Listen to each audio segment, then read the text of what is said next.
បាទស្ដីពុកម៉ែបងប្អូនបន្ទាប់ពីយើងសែនហើយគាត់អស់ធូបគឺតែនៅខាងភូមិគេនោះកា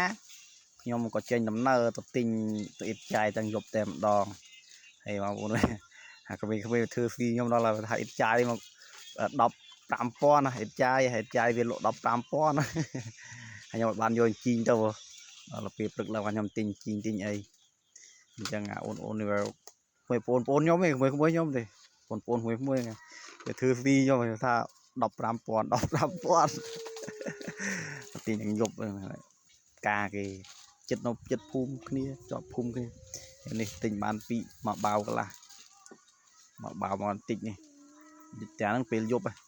អាពេលថ្ងៃអន្ទម្ដងទៀតថ្ងៃឡើងទៅចាប់ដើមចេញមកហើយនឹងពេលយប់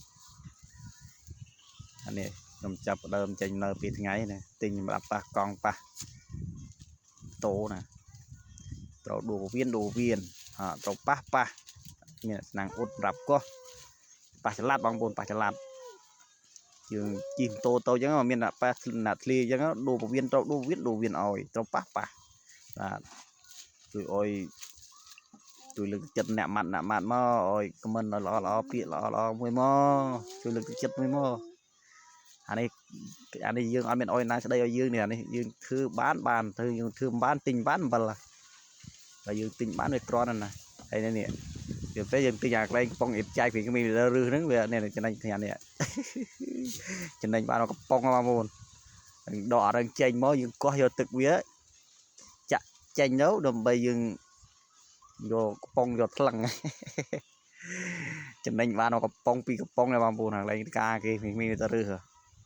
អញ្ចឹងបានចំណេញនេះអានេះយើងបានពេលព្រឹកយើងទៅទិញពេលព្រឹកពេលយប់មិញទៅទិញអត់បានទេមិញអត់ដឹងលក់ឲ្យយើងពេលព្រឹកឡើងទៅរត់ទិញឲ្យម្ដងទៀតឥឡូវយើងវាយយកទៅវាយចេញហើយរៀបចំទៅលក់វិញដើម្បីយកលុយបង្វិលអរគុណបាយ